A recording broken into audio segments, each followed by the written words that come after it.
Have you ever wondered if the idea of demons and evil spirits is more than just spooky folklore or horror movie fiction? In Christianity, this concept runs deep. It's not just about fear, but about faith, redemption, and spiritual warfare. For centuries, Christians have believed that evil spirits can, in rare and disturbing cases, take over a person, what we call demonic possession. But this belief isn't just based on old superstition. It's rooted in the Bible, shaped by theology, and still taken seriously in many parts of the world today. In the New Testament, Jesus doesn't just preach about love and forgiveness. He also confronts dark forces head-on. One of the most unforgettable stories is about a man possessed by a legion of demons. According to the Gospel of Mark, Jesus and his disciples arrive in the region of the Gerasenes. There, they're met by a man who lives among tombs, completely cut off from society, howling in the night and harming himself. He's terrifying, and people have tried to restrain him with chains, but nothing works.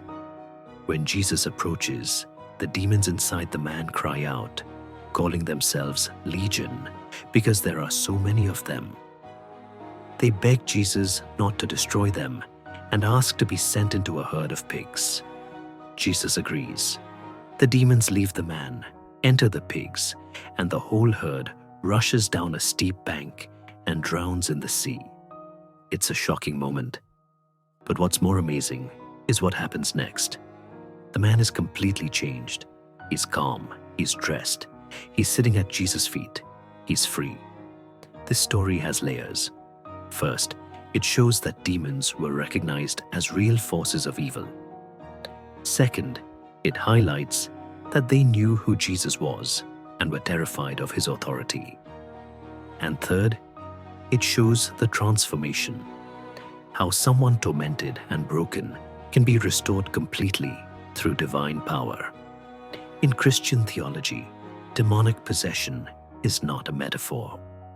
While some people today might argue that ancient stories of possession were just early attempts to explain mental illness, the traditional Christian view holds that demons are actual spiritual beings, fallen angels who rebelled against God and now seek to harm and deceive. But even though demons are real in this belief system, they're not on equal footing with God.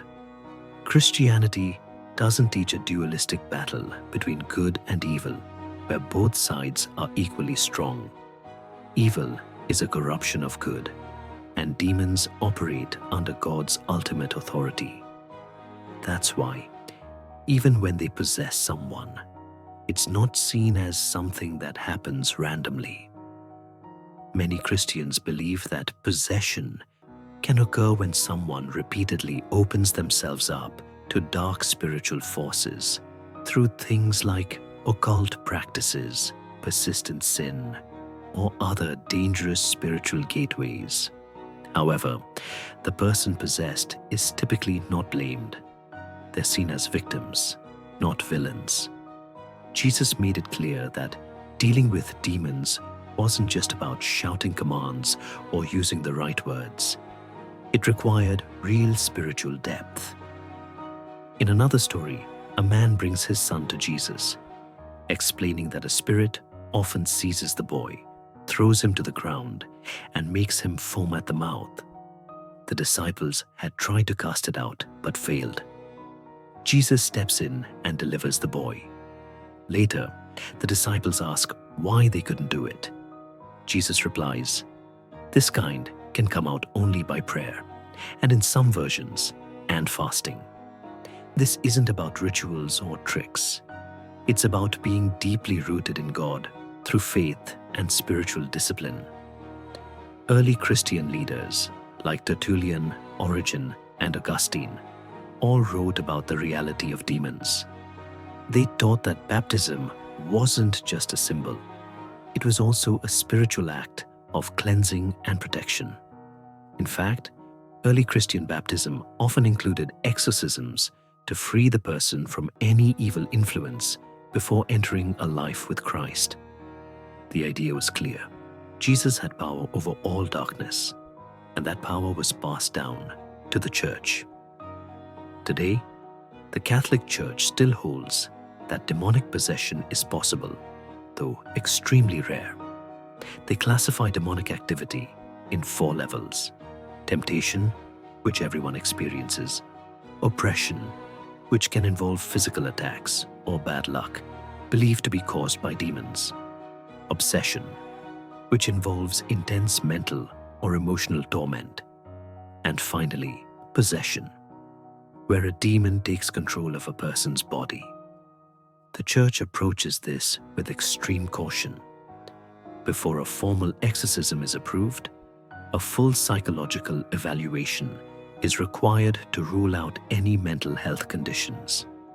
If it's determined to be an authentic case of possession, a trained exorcist, a priest appointed by a bishop, conducts the rite using prayers, holy water, and commands in Jesus' name. It's not a performance. It's a serious spiritual intervention. In Protestant Christianity, the views on possession and exorcism vary a lot. More traditional denominations, like Lutherans or Presbyterians, may see possession as symbolic, representing sin or internal struggle. But Pentecostal and charismatic churches often emphasize what they call deliverance ministry. These groups conduct prayers and services where they actively cast out demons, believing in the authority of Jesus' name and the power of the Holy Spirit. Some even travel the world performing deliverance sessions in places where spiritual warfare is more openly discussed. Still, across all Christian traditions, there's one thing in common: the belief that Jesus holds ultimate authority over evil. In Colossians, the Apostle Paul writes that Christ disarmed the powers and authorities and made a public spectacle of them, triumphing over them by the cross. That's key. Christianity doesn't teach that exorcism is a magical act. It teaches that it's a visible sign of a deeper truth, that Jesus already defeated evil through his death and resurrection. But it's not just about dramatic cases. Christianity teaches that believers should live in spiritual awareness, but not fear. There's a strong warning in the Bible and from church tradition about being too fascinated by demons. The focus should be on Christ, not on the darkness. The early church fathers often reminded people to stay vigilant, but not paranoid. The real defense against evil isn't superstition. It's a life of prayer, holiness, and trust in God. One of the most powerful tools Christians have against evil is prayer, especially the Lord's Prayer. When someone says, "Deliver us from evil," it's more than just a poetic line. It's a real plea for protection from spiritual harm. And when Paul talks about putting on the armor of God, he's not being figurative. He means truth, righteousness, peace, faith, and the Word of God. All things believers are encouraged to use as spiritual protection.